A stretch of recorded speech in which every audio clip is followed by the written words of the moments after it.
এবং এই বিশেষ প্রতিষ্ঠানগুলা এই উম্মতে মুহাম্মাদি কোরআন মান্যওয়ালা মুসলিম জাতির বিশেষ ঐতিহ্য।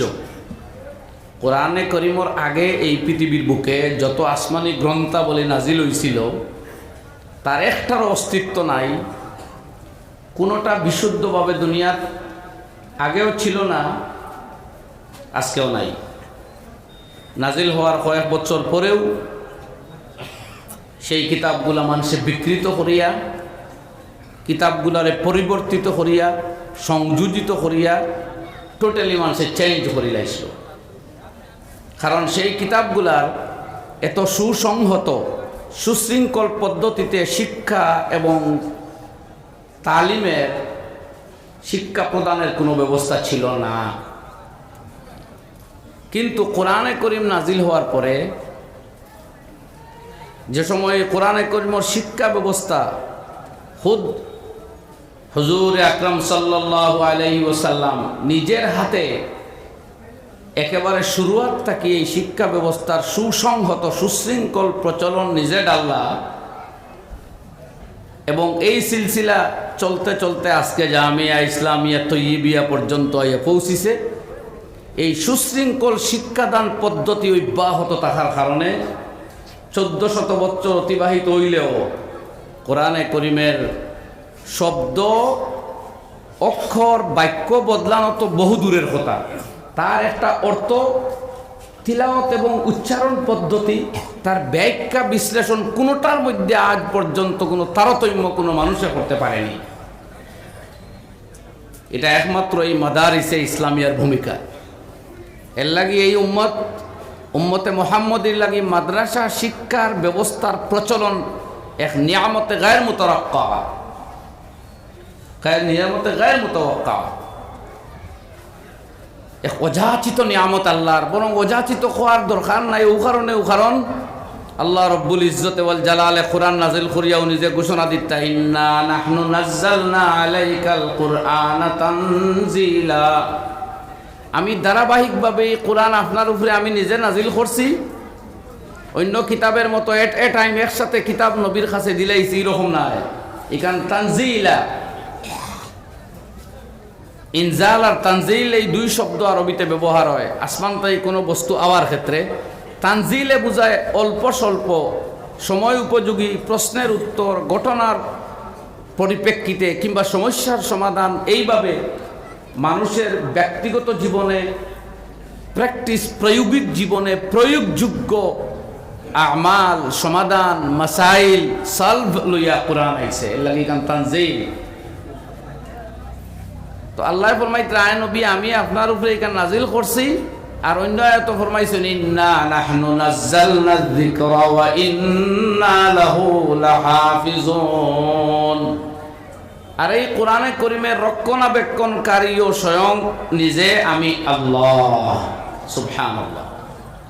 সুতরাং এটা যখন এই কিতাবের রক্ষণাবেক্ষণকারী আল্লাহ এবং কিয়ামত পর্যন্ত এই কিতাব আল্লাহ ফরমাইত্রা কোরআন শরীফ, আয় নবী আমি আপনারে নবী অন্যান্য নবীর এক এক অঞ্চল এবং দেশ বা ভাষাভিত্তিক নবী বানাইয়া দিছিলাম। আর আপনারে ইন্না আরসালনাকা আমি আপনারে প্রেরণ করছি ইলা কাফাতিন নাস বাশীরান ওয়া নাযীরা। কিয়ামত পর্যন্ত এই পৃথিবীতে যত মানুষের জন্ম হইব, যত মানুষ এই পৃথিবীতে জন্মলাভ করব, প্রত্যেক মানুষের জন্য আল্লাহর আহকাম শুনানেওয়ালা, আল্লাহর আইন ও কানুন বিধান বাতলানেওয়ালা, আর নাফরমানি আর পাপ কাজের শাস্তি শুনানেওয়ালা, আর মানুষের ভালো কাজের প্রতিদানের সুসংবাদ দেনেওয়ালা হিসাবে আপনারে আমি আল্লাহ প্রেরণ করছি। কাজে আপনার নবুয়ত কোনো দেশ অঞ্চল জনগোষ্ঠীর ভিতরে সীমাবদ্ধ নয়। আপনি রাহমাতাল লিল আলামিন, গোটা বিশ্ব জগতের জন্য কল্যাণ, কাফাতিল লিন্নাস সমগ্র মানব জাতির জন্য আপনি যথেষ্ট। সুতরাং এই কিতাবের শিক্ষা ব্যবস্থাও এইভাবেও থাকবো, কিয়ামত পর্যন্ত থাকবো। এখন যদি আমরা পৃথিবীর ইতিহাসও দেখি যে সর্বপ্রথম মাদ্রাসা কোন জায়গায় প্রতিষ্ঠিত হয়েছিল, তাহলে আমরা অধ্যয়ন করলে দেখি 614 খ্রিস্টাব্দে সর্বপ্রথম মক্কা মুকাররমায় সফা পাহাড়ের পাদদেশে দারুল আরকম নামক মাদ্রাসা সৈয়দুল মুরসালিন ইমামুল আম্বিয়া এবং মুরসালিন হযরত মুহাম্মদুর রাসূলুল্লাহ সাল্লাল্লাহু তাআলা আলাইহি ওয়াসাল্লাম নিজের হাতে এই প্রথম মাদ্রাসা পৃথিবীর বুকে প্রতিষ্ঠা করেছিলেন। সেই মাদ্রাসার নাম দারুল আরকম, আর প্লেস ছিল সফা পাহাড়ের নিকটবর্তী জায়গায়। যখন কোনো মানুষ ইসলামের মধ্যে প্রবেশ করত, সেই ব্যক্তিরে এই দারুল আরকম কোনো না কোনো সময় পাঠ নেওয়ার লাগি, পাঠ গ্রহণ করবার লাগি নির্দেশ দেওয়া হইত। আমি আগে উল্লেখ করছি যে ইসলামী শিক্ষা প্রদানের বিশেষ প্রতিষ্ঠান মাদ্রাসা, তার মানে আমাদের ইসলামী শিক্ষা প্রদানের বিভিন্ন প্রতিষ্ঠান আছে। যেমন আমাদের মসজিদ কেন্দ্রিক যে মক্তব শিক্ষা, এটা ইসলামের সবচাইতে মৌলিক এবং বুনিয়াদি আর প্রাথমিক শিক্ষা প্রতিষ্ঠান, এবং এই শিক্ষা প্রতিষ্ঠানের শিক্ষা গ্রহণ প্রত্যেক মুসলমান নর নারী ছেলে মেয়ের জন্য গ্রহণ করা ফরজে আইন। প্রত্যেক অভিভাবকের উপরে নামাজ যেভাবে ফরজ, ঠিক সেইভাবে ফরজ যে তার বাচ্চারে এই মৌলিক শিক্ষা যে কোনোভাবে সে প্রদান করত। এটা এক শিক্ষা প্রতিষ্ঠান। এখানে আমাদের ইসলামের বেসিক আইডিয়া দেওয়া হয়, বেসিক পিলারগুলার শিক্ষা দেওয়া হয়, ইসলামের বুনিয়াদি মৌলিক কিছু ধারণা দেওয়া হয়। এক মুসলমানে ইমান লইয়া চলতেও তার প্রথমে জ্ঞানের প্রয়োজন। জ্ঞান ব্যতীত মুসলমান হইতে পারে না, জ্ঞান ব্যতীত কোরআন মান্যওয়ালা হইতে পারে না। এই জ্ঞান আহরণের প্রাথমিক স্তর জায়গা হইল প্রাথমিক শিক্ষা প্রতিষ্ঠান, যেটা মসজিদ কেন্দ্রিক চলতেছে, সেটা আমরা সবাহি মক্তব বলিয়া জানি। এই এক প্রতিষ্ঠান। দ্বিতীয়, আমাদের আরও ইসলামী শিক্ষা প্রতিষ্ঠান আছে, খানকা নাম দিয়া। এই শব্দ আরবি নয়, কিন্তু এই শব্দ নাম দিয়ে আমরা যে প্রতিষ্ঠানগুলো চলে, এগুলোও ইসলামী শিক্ষা প্রতিষ্ঠান।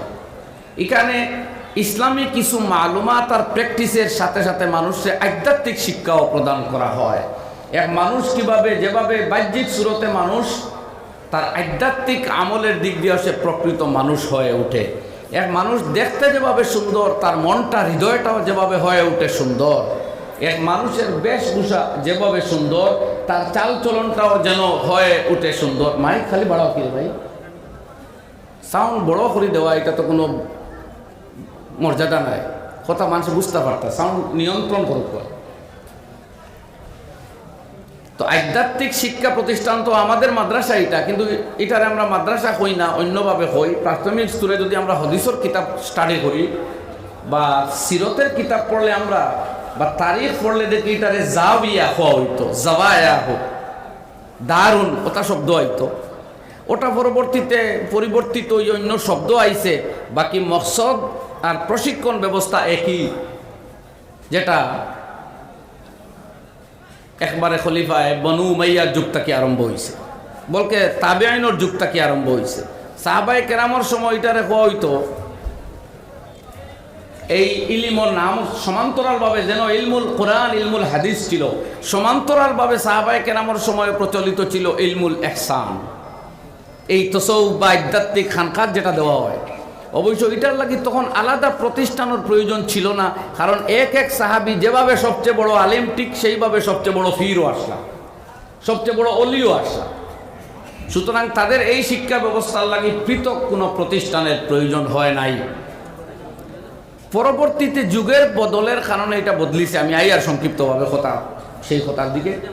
তো আমি এখন হইতেছিলাম যে খানকা এখানেও আমরা ইসলামী শিক্ষা দেওয়া হয়, কিন্তু এখানেও আধ্যাত্মিকতার অগ্রাধিকার দেওয়া হয়। ইসলামী প্র্যাকটিসের সঙ্গে সঙ্গে মানুষে তার মন হৃদয়ের কিভাবে ইসলামী রঙে রঙিন করতে পারে, মন্দ কু অভ্যাস এবং চরিত্র আর ধারণা তাকে তার অন্তঃকরণে কীভাবে সে মুক্ত আর পবিত্র করতে পারে, সেই শিক্ষা দেওয়া হয় ওই সমস্ত প্রতিষ্ঠানও। এটা আধ্যাত্মিক শিক্ষা প্রতিষ্ঠান। আমরা হই খানকা, এই শব্দ আমরা বেশি জানি। এটা এই শব্দ স্টাডি করলে আপনি হদিস কোরআনও ফাইতা নাই, কিন্তু এটার মকসুদ হইলে ফাইবা, কোরআনে করিমও ফাইবা, তার বুনিয়াদ আছে। আহসেনো ওমা উমিরু ইল্লা লিয়াবুদুল্লাহ মুখলিসিনা লাহুদ্দিন। ইকানো মুখলিসিনা লাহুদ্দিন আল্লাহ ফরমাইন যে আম্বিয়া কেরামরে নির্দেশ দেওয়া হয়েছিল তারা আল্লাহর ইবাদত যেন করে খালিসভাবে। ইবাদত করতে হইব আর লোকে খুলুস থাকতে হইব। এই খুলুসর মেহনত করানি হয় এই খানখাগুলাতে।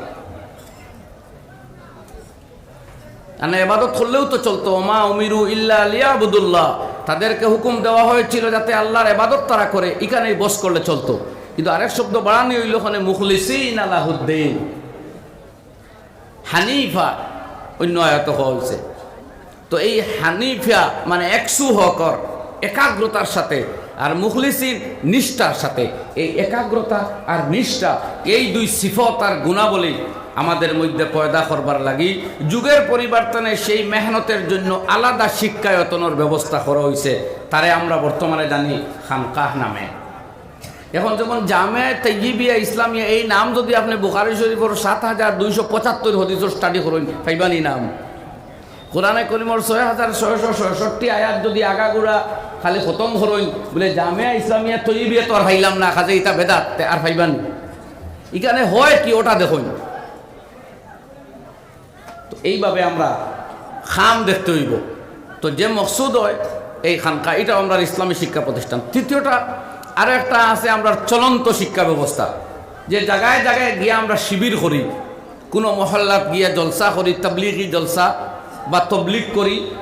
আমরা মহল্লায় মহল্লায় গিয়া মুমিন মুসলমানদের বাড়িতে বাড়িতে পৌঁছিয়া তাদেরকে একত্রিত করিয়াও আমরা ইসলামের বুনিয়াদী শিক্ষার কিছু অনুশীলন মানে আমালের তালিম দেই।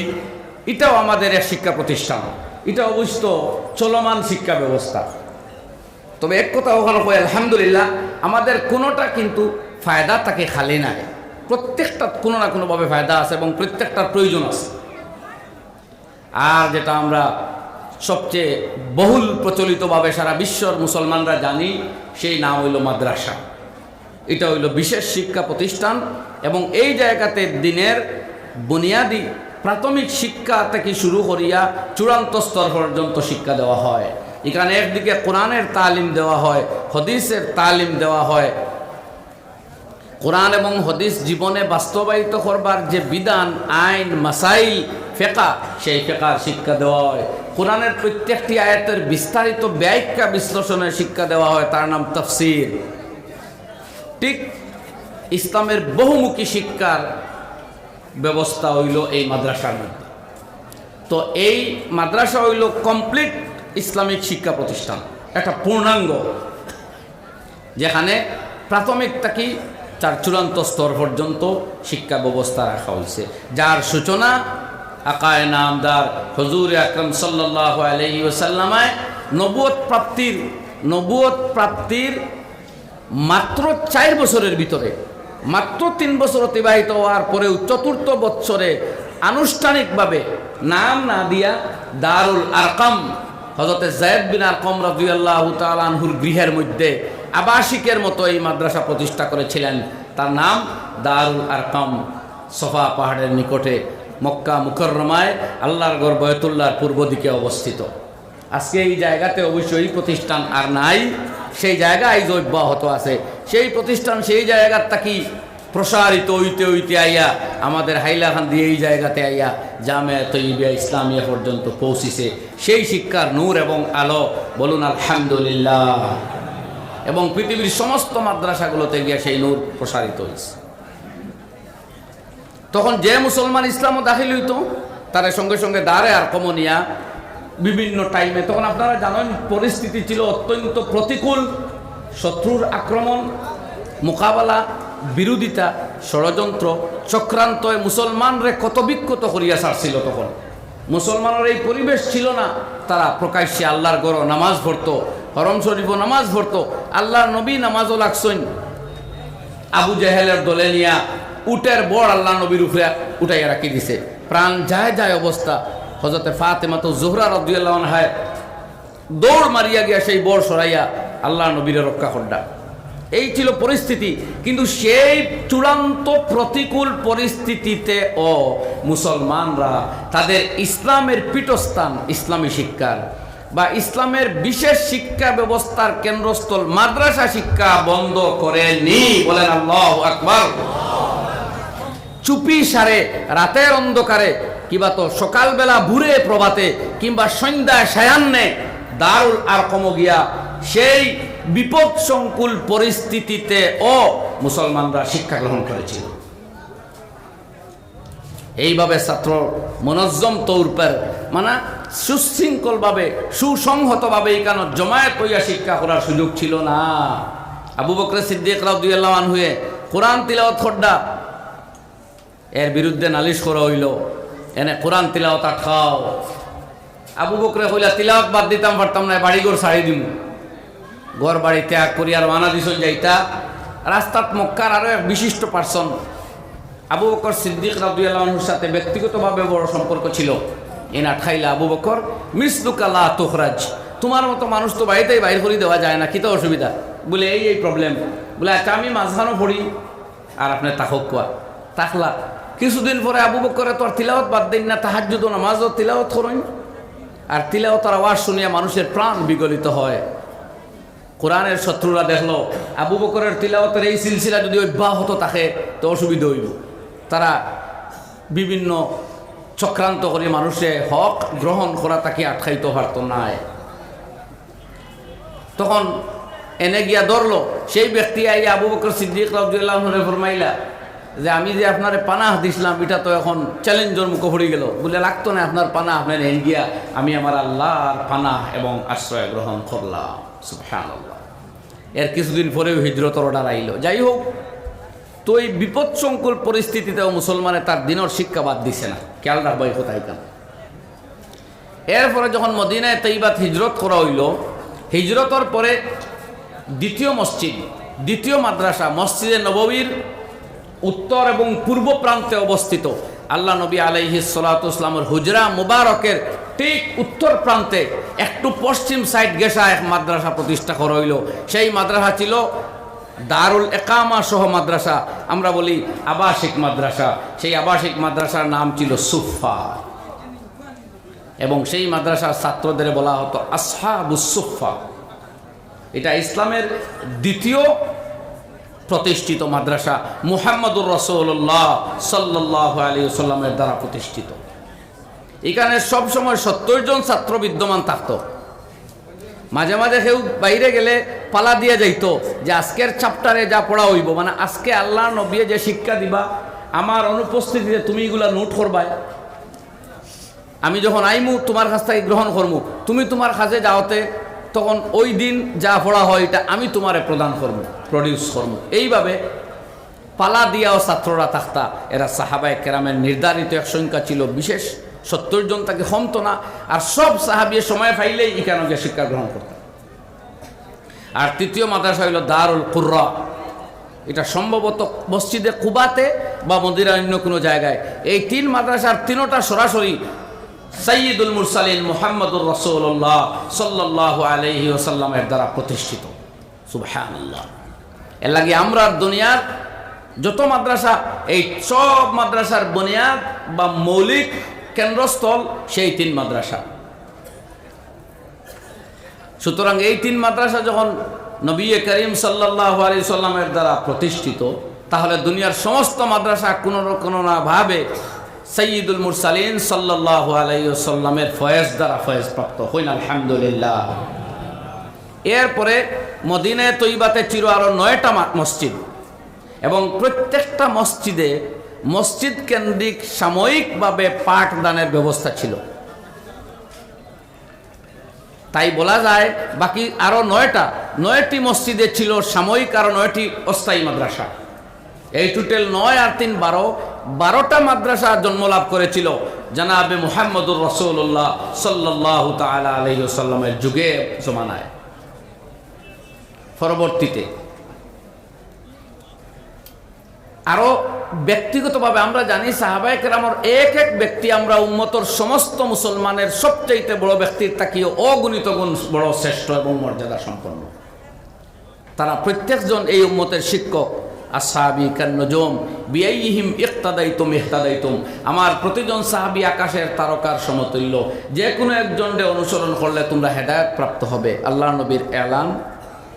এটা কোরআনে কারীমের এই আয়াতের সাথে মিল রাখে, যেখানে আল্লাহ ফরমাইছেন কুল্লাম ওয়াদাল্লাহুল হুসনা, নবী আপনার প্রতিজন সাহাবীর জন্য আখিরাতের জান্নাতের ওয়াদা করা হলো।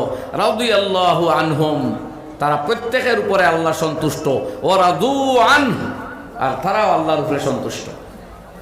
তো এই প্রত্যেকজন সাহাবী মুআল্লিম এবং তাদের সম্বোধন করি আল্লাহ নবী ফরমাইছিলেন বাল্লিগু আন্নী ওয়ালাউ আয়াতান, তোমরা আমার পক্ষ থেকে পৌঁছাও, একটি আয়াত যদি শিখিয়া যাও, যেন গিয়া মৌকা হইবাই, যেন গিয়া ছাত্র হইবাই, যেন শিখনেওয়ালা মানুষ হইবাই, সেই জায়গাতে গিয়া এই আয়াতটার শিক্ষা প্রদান করো, এটা তোমাদের প্রাথমিক কর্তব্য।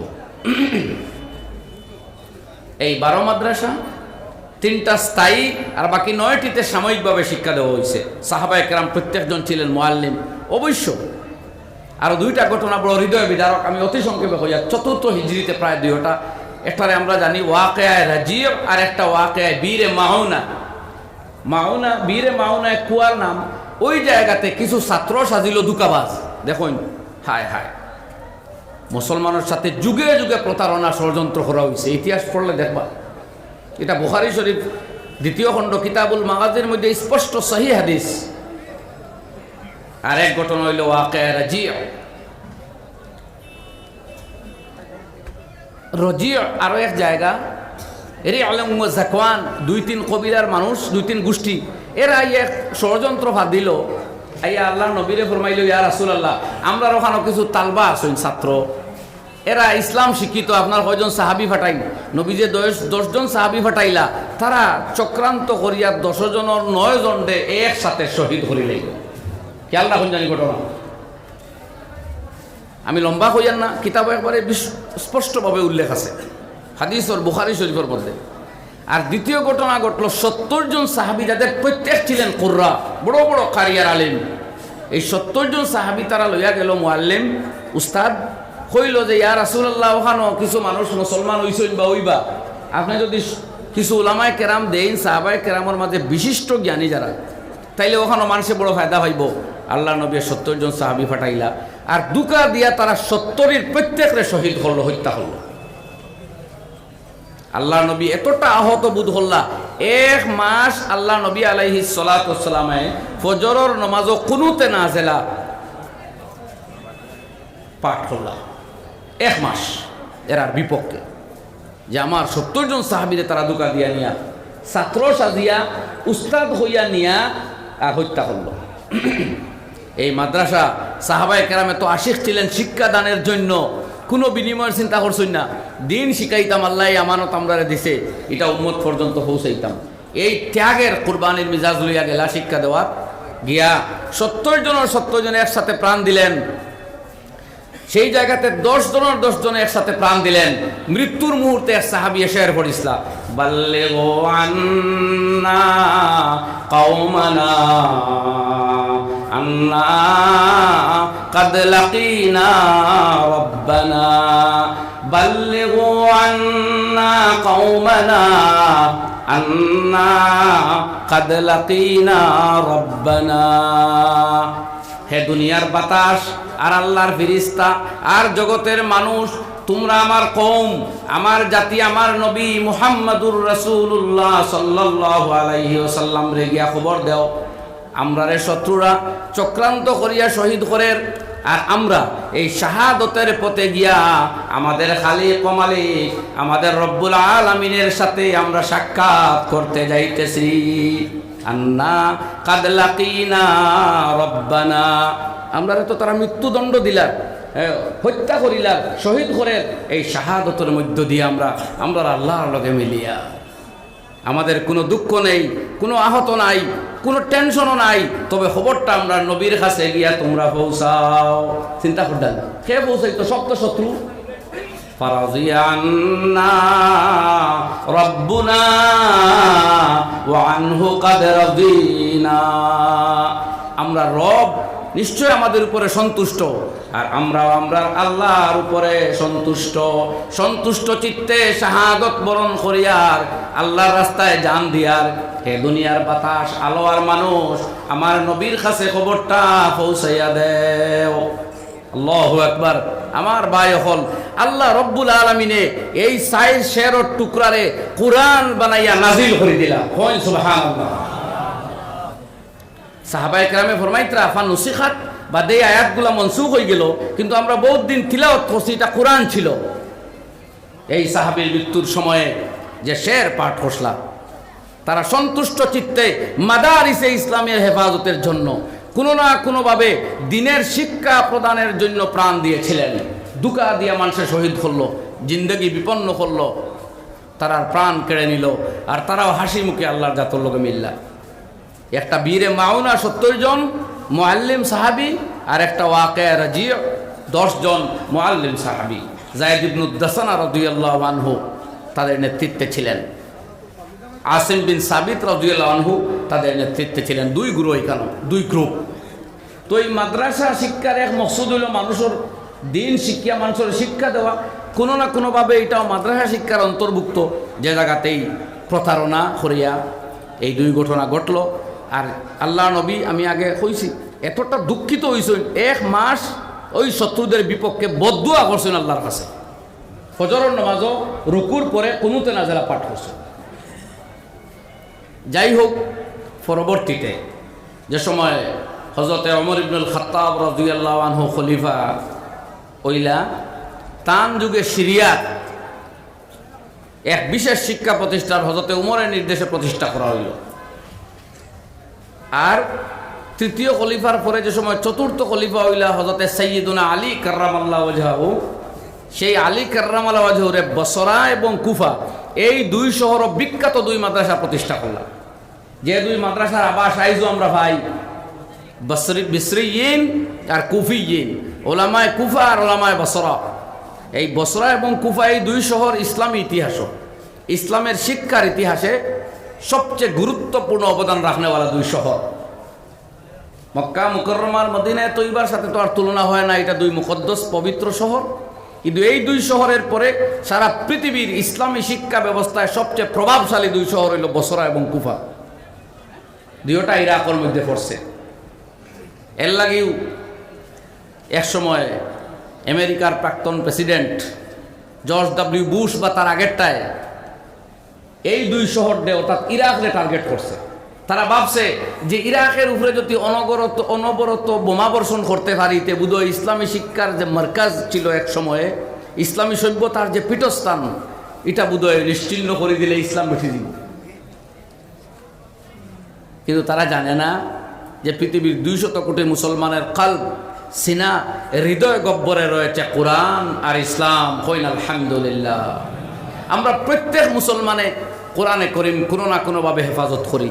আমরা এমন কোনো মুসলমান নাই যারা কোরআন জানি না, এমন কোনো মুসলমান নাই যারা কোরআনের কোনো না কোন অংশের হাফিজ নাই, এমন কোনো মুসলমান নাই যারা কোরআনে বর্ণিত কোনো না কোনো মাসলা একবারে জানি না। ইলা মুসলমান আসুন নাই। যদি জিজ্ঞাসা করা হয় উজুর মাঝে ফরজ কয়টা, 10 করে উঠে কইব 4টা, ওয়াজিব কয়টা বলে 15টা, নামাজের ফরজ কয়টা বলে 13টা। আমরা জানি কিনা কইন তো এইগুলো মাসলা নাইনি, এটা ফেকা নাইনি। তো সারা মুসলমান ফকি, কেউ ছোট ফকি আর কেউ বড় ফকি। ওলা কেউ ছোট হাফিজ, ইজাজুল জিলাতি থেকে শুরু করি নাস পর্যন্ত বা ওয়াকিয়া, রহমান, মুলক ওগুলো মুখস্থ হইন ছোট হাফিজ, আর গোটা কোরআন মুখস্থ হইন বড় হাফিজ। হাজে হাফিজ না এলা মুসলমান আছেন না। হাজে সব মুসলমান হাফিজ আর সব মুসলমান আলিম, সব মুসলমান হাফিজ আর সব মুসলমান আলিম। জুড়ে হইন আল্লাহু আকবার।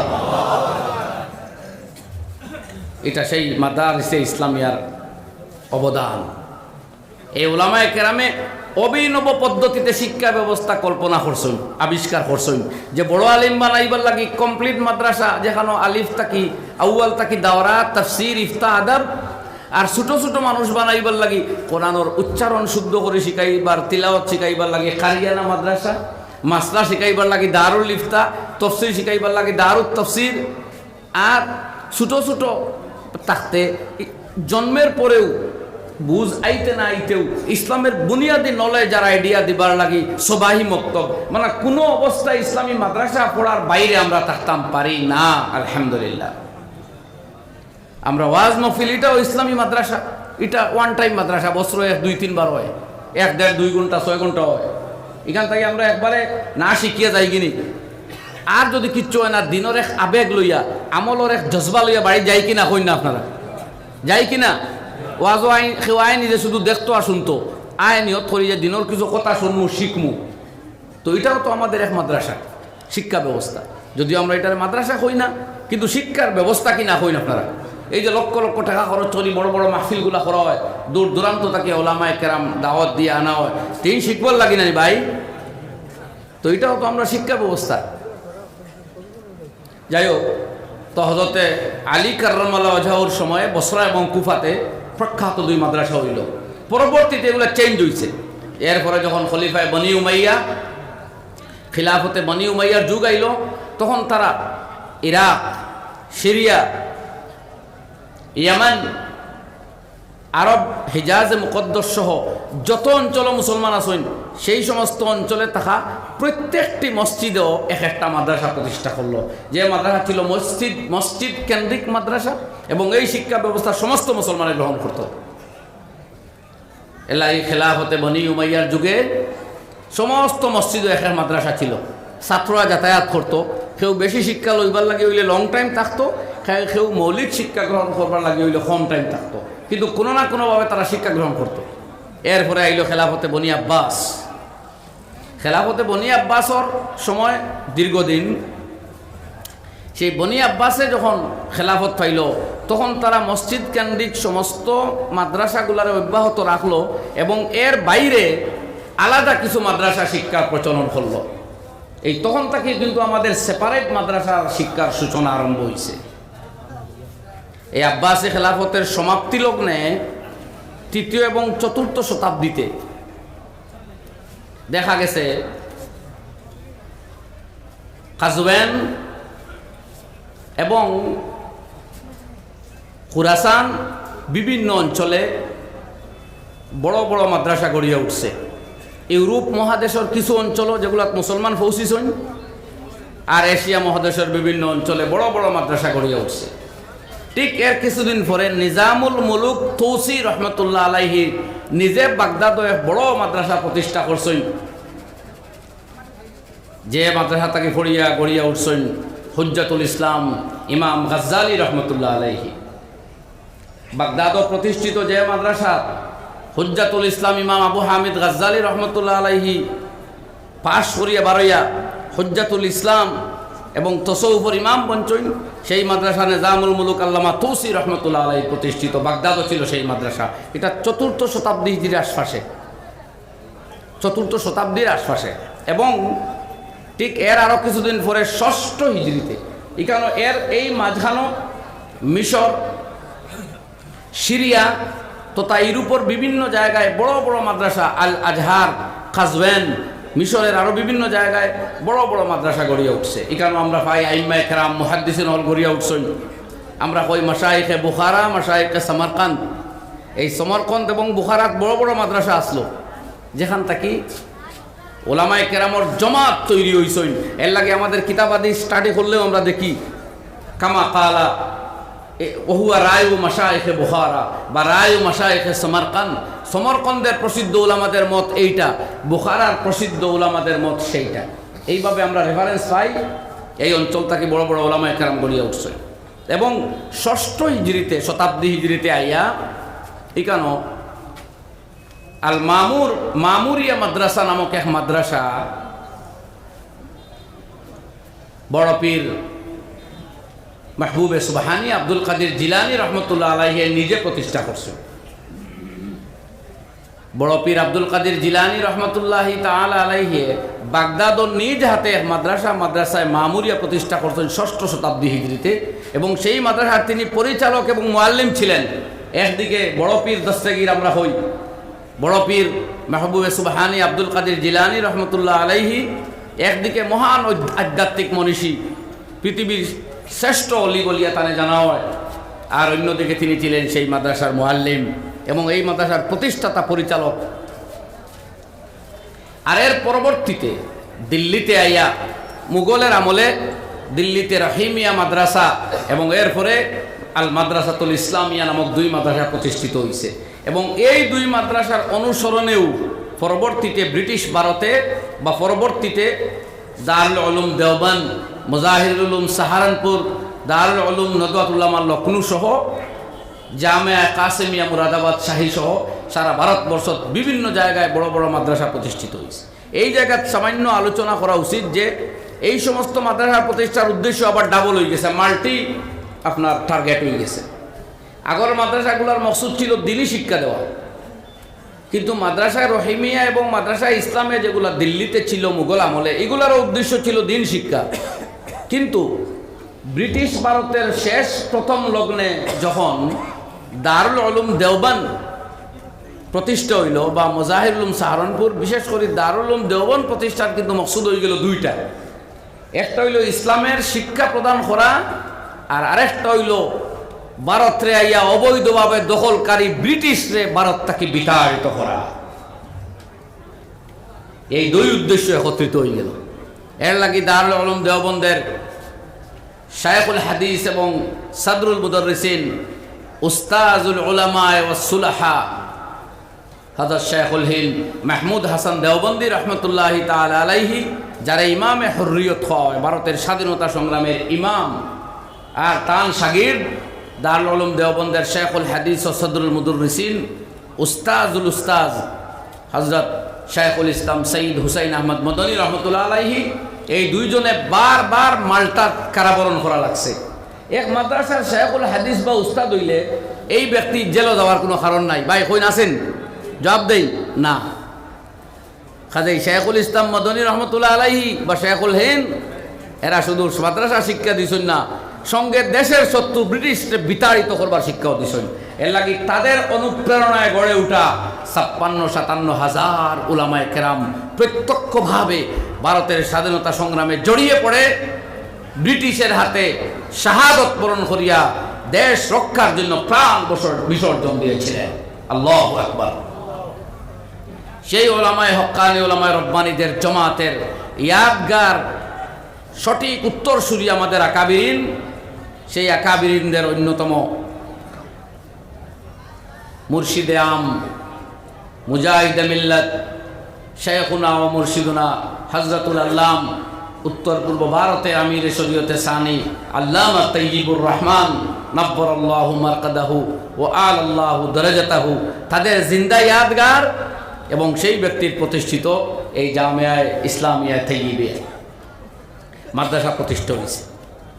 আমাদের এর লাগি ভারতবর্ষর মাদারিসে ইসলামিয়ার যে ইতিহাস পৃথিবীর অন্য দেশের ইতিহাসের সাথে মিলেন না।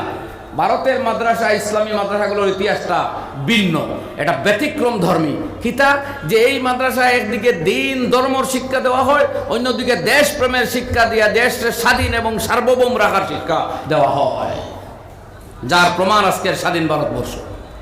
আর এ কথা অনস্বীকার্য যে ভারতবর্ষর মাদ্রাসা পড়ুয়া উলামায়ে কেরাম যদি সর্ব কাফন হকর মাথায় কাফন বেঁধে দেশ রক্ষার লাগি ব্রিটিশ বিরোধী আন্দোলনে চাপ দিয়ে পড়তা না, তে হয়তো এই দেশ আরো বহুত পরে হয়তো স্বাধীন হইতো। আর এই ইতিহাস আমরা স্টাডি করলে দেখি যে হযরত মুহানি রহমতুল্লাহ আলাইহিয়ে যে মিটিংও স্বাধীন সার্বভৌম ভারতবর্ষের প্রস্তাব দিয়েছিলেন, সেই মিটিংও কিন্তু ভারতের অন্য কোনো বাইয়ে আজ যারা আমরা বহুত বড় নায়ক বানাইতাম চাই, সেই মিটিংও কিন্তু অন্যজনে হযরত মুহানির প্রতিবাদ করছেন, পূর্ণ স্বাধীনতার প্রস্তাব কেন এর বিরোধিতা করছেন। এটা তো আমরা পকেটের কথা না রে ভাই, এই দেশের ইতিহাস লিপিবদ্ধ আছে, বাংলা, ইংরেজি, উর্দু, হিন্দি, যে কোনো ভাষার ইতিহাস পড়ুন ভাইবা। যাই হোক, তো আমাদের এই মাদ্রাসাগুলো এক ব্যতিক্রম ধর্মী মাদ্রাসা, দিন শিক্ষা দেওয়া হয়, সঙ্গে সভ্যতা, সংস্কৃতি, দেশপ্রেম শিক্ষা দেওয়া হয়। কইন আলহামদুলিল্লাহ। এর লাগি দেশ রক্ষার লাগি, দেশের সার্বভৌমত্ব অখণ্ডতা রক্ষার লাগি, দেশের সাম্প্রদায়িক সম্প্রীতি দরিয়া রাখবার লাগি, দেশের মানুষের পারস্পরিক মেলবন্ধন অব্যাহত রাখবার লাগি, দেশ রক্ষার লাগি, সঙ্গে ধর্মীয় অনুভূতি রক্ষা করবার লাগি, সঙ্গে ধর্মীয় সঠিক শিক্ষা অব্যাহত রাখবার লাগি এই সমস্ত ইসলামী মাদ্রাসাগুলার একান্ত প্রয়োজন। এই মাদ্রাসা যদি থাকে না, সভ্যতা সংস্কৃতি লোপ পাইব। আজকে সভ্যতার সংস্কৃতি হইতে আমরা বুঝবাই ইংরেজদের আবিষ্কৃত নববর্ষত লাফালাফি করা, ফটকাবাজি করা, আতশবাজি করা, বেলুন ফুলানো, আর 1 জানুয়ারির তাকে পিকনিক পার্টির নামে বন জঙ্গল নদীর চর সব মুখরিত করিয়া তোলা গান বাজনার মধ্য দিয়া। এইটা হয়ে গেছে আমাদের সংস্কৃতি। আজকে খেয়ে হয়ে আমরা সংস্কৃতির দোহাই দেয়। আমরা জিজ্ঞাসা করি আর ভাইয়েরা, আজকের আধুনিক সময়ে যে কিছু কিছু মহিলায় জিন্স প্যান্ট পরিধান করিয়া বিভিন্ন জায়গাত বাড়ির হইতে দেখা যায়, এই মহিলাদের জন্য জিন্স প্যান্ট পরাটা কোন কালে ভারতের সংস্কৃতির অন্তর্ভুক্ত ছিল? কোনো কালে ছিল না। মুসলমান নাই, মুসলমান আওয়ার আগেও এই দেশের মহিলারা কোনো দিন প্যান্ট পরছে না। আজ প্যান্ট কিভাবে আবিষ্কার হইল? সেই ইংরেজদের রেখে যাওয়া কুসংস্কার, যেটা আমরা অবলীলায় মানিয়া চলিয়ার, এটা যেন আমাদের একাংশ ভাইদের চোখেই পড়ে না। চোখে পড়ে যদিতে বুর্গা পড়ে, চোখে পড়ে যদিতে লম্বা কুর্তা পড়ে, কিন্তু জিন্স প্যান্ট পরে না, টপ গায়ে দেওয়া এটা পরে না, মাথার 3-4 দিকের চুল 3-4 নমুনায় কাটা, এই অপসংস্কৃতি নজরে পড়ে না। ভারতের সংস্কৃতির ইতিহাস খুলিয়া দেখুন চাই যে এই দেশে মহিলারা আগে কিতা পোশাক পরতো? কোনো কালে কোনো যুগে এই দেশে প্যান্ট পরা ছিল না মহিলাদের জন্য। এটা নতুন আবিষ্কার হয়েছে। ইংরেজদের অপসংস্কৃতির করাল আঘাতে আমরা কত বিক্ষত। কাজে এই দেশের প্রেম যদি তাকে এই কথাও চিন্তা করা, মাদ্রাসায় এই শিক্ষা দেয়। একদিকে ধর্ম, ধর্মীয় অনুভূতি, ধর্মীয় শিক্ষা, তার সাথে দেশপ্রেম। আর এই কথার তো আমরা নতুনভাবে ঘোষণা বা সার্টিফিকেট দেওয়ার প্রয়োজন নাই। ভারতের ইতিহাস তার জ্বলন্ত প্রমাণ। ভারতের ইতিহাসে হইব যে স্বাধীনতা সংগ্রাম উলামায়ে কেরাম কতজন ছিলেন, একদমে 100 জনের নাম আপনি বলতে পারবেন। এই সমস্ত উলামা হইতা কি বললো? মাদ্রাসা থাকি। এই মাদ্রাসার যদি শুধু ধর্ম আর জিকির ফিকির বলা হইতো, তা কাসিম নানতবিরে বন্দি করার কথা আসলো না, বন্দির চেষ্টা। শেখুল হিন্দ্রে বন্দি করার কথা নাই। মাদ্রাসার শেখুল হাদিস, শেখুল ইসলাম মদনী, শেখুল হাদিস, তাও আরও জানিয়ে রাখুন। শেখুল ইসলাম হুসাইন আহমদ মদনী রহমতুল্লাহ আলী কলকাতা আলিয়ায় পড়াইতে ছিলেন। তারা যখন দেওবন নেওয়ার প্রোগ্রাম আইল, প্রস্তাব, হজরতে 2 শর্ত দিসলা যে আমি ধর্মীয় সাংগঠনিক কাজ করমু, আর দ্বিতীয় শর্ত আমি স্বাধীনতা সংগ্রামে প্রত্যক্ষভাবে জড়িত থাকমু। এই দুইটাই যদি মাদ্রাসা কমিটি বাধা দেয় না, তাইলে আমি দারুল উলুম দেওবন্দের শেখুল হাদিসের পদে আসি নেওয়ার প্রস্তাব গ্রহণ করব। এই 2 প্রস্তাবে মাদ্রাসা কমিটি স্বীকার করিয়া হুসাইন আহমদ মদনী রহমতুল্লাহ আলাইরে দেওবন্দ লইয়া দেওয়া হয়েছে। সুবহানাল্লাহ। সুতরাং আমাদের এই সমস্ত মাদ্রাসার ইতিহাস অত্যন্ত স্বচ্ছ, অত্যন্ত স্পষ্ট, অত্যন্ত ঐতিহ্যবাহী, ঐতিহ্যমণ্ডিত। জুড়ে হইল আলহামদুলিল্লাহ। অতএব এই মাদ্রাসা যদি জিন্দা রয়, তো সভ্যতা, সংস্কৃতি, ধর্মীয় অনুভূতি থাকবো, সঙ্গে দেশের সার্বভৌমত্ব রক্ষার কাজে ব্যবহৃত হইব এই সমস্ত মাদ্রাসা। তার সাথে দেশপ্রেম, সম্প্রীতি এবং পারস্পরিক মেলবন্ধন আর মহব্বতের শিক্ষাও এই দেশে অব্যাহত থাকবো বলি আমাদের দৃঢ় বিশ্বাস, ইনশাআল্লাহ। এর লাগি যে কোনোভাবে হোক মাদ্রাসার প্রয়োজন আদি কৌমে মিটাওক বা সরকারে মিটাওক, এটা ভিন্ন কথা। প্রয়োজন তো মিটতে হইব, কিন্তু মাদ্রাসা থাকতে হইব। সুতরাং এই সমস্ত মাদ্রাসা আমরা জীবিত রাখবার অঙ্গীকার লই। আজ যদি এই মাদ্রাসা জীবিত থাকে, মসজিদ ও ইমাম পাওয়া যায়। এই মাদ্রাসা যদি জীবিত থাকে, জানাজার নামাজ পড়াইবার মতো মানুষ পাওয়া যায়। এই মাদ্রাসা যদি জীবিত থাকে, কোরআনে কারীম তিলাওয়াত করাইবার মতো মানুষ পাওয়া যায়। এই মাদ্রাসা যদি জীবিত থাকে, তাইলে মাসলা জিকাইবার মুআল্লিম, মক্তবর মুআল্লিম তৈরি করবার মানুষ পাওয়া যায়। এই মাদ্রাসা যদি থাকে না, আর থাকার সত্ত্বেও গত করোনা প্যান্ডামিকও আমরা উপলব্ধি করতে পেরেছি যে যখন একাধিক ইমামের প্রয়োজন পড়েছিল, আজকে তো এক ইমাম দ্বারাও গোটা এক মহল্লা কাফি, কিন্তু যখন একাধিক ইমামের প্রয়োজন ছিল ছোটো ছোটো জমাতের জন্য, তখন দেখা গেছে রে ভাই, আলিম উলামাদের কত ক্রাইসিস। হয়নি? কথা সত্য কিনা আপনারা জবাব দেই। আমাদের এমন কি কোনো কোনো জায়গায় টেলিফোন করিয়া মাসলা জিজ্ঞাসা করছেন যে হুজুর, এক ইমামে 2-3 বার ঈদুন নামাজ পড়াইতে পারবানি? কইলাম কি রে ভাই? বলে ইমাম ভাবা যান না। বলে আগে নকইলে আলিম হল বেশ হয়ে গেছ, আগে নকইলে আলিম উলামা বেশ হয়ে গেছ, এখন ইতা কি বুঝা গেল আবু উলামা বেশ হইছেন না, এখনো কম, প্রয়োজনের চাইতে কম। যাই হোক, আরো অনেক কথা, কিন্তু এগুলাতে আর এখন যাওয়া যাইত না।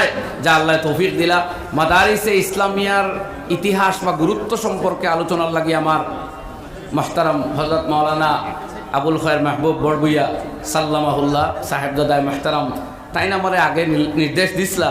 এর লাগি আমি এই বিষয়ের উপরে একটু আলোকপাত করার চেষ্টা করলাম। আলহামদুলিল্লাহ আমরা মাদ্রাসার গুরুত্ব উপলব্ধি করি। আর মাদ্রাসার সকল যাই হোক, মক্তব নামে মাদ্রাসা হোক, খানকা নামের মাদ্রাসা হোক, ওয়াজ মাহফিল নামের ওয়ান টাইম মাদ্রাসা হোক, আর তাবলিগ নামের ভিন্ন ভিন্ন টাইমে সাময়িকভাবে প্রতিষ্ঠিত মাদ্রাসা হোক, সব মাদ্রাসার ইসলামের প্রয়োজন। জোরে হন ঠিক, জোরে হন ঠিক। আল্লাহ সুবহানাহু ওয়া তাআলা কিয়ামত পর্যন্ত এই মাদ্রাসাগুলারে অব্যাহত রাখুক, সকল শত্রুর রক্তচক্ষু থেকে হেফাজতে রাখুক, এই মাদারিসের শাইর আর মাসাজিদরে বাকি রাখুক, এই দেশ তার সার্বভৌমত্ব, ঐক্য, সংহতি এবং সম্প্রীতিরে আল্লাহ বহাল রাখুক। জোরে কই আমিন, আবার কই না আমিন। অত দূরের মেহমান, আমরা একটু জজবা জুস দেখাইবার প্রয়োজন। তো আল্লাহ আমাদের দোয়ারে কবুল করুক, চিল্লাই কই না আমিন। ওয়া আখিরু দাওয়ানা আনিল হামদুলিল্লাহি রাব্বিল আলামিন ওয়া মা আলাইনা ইল্লাল বালাগ।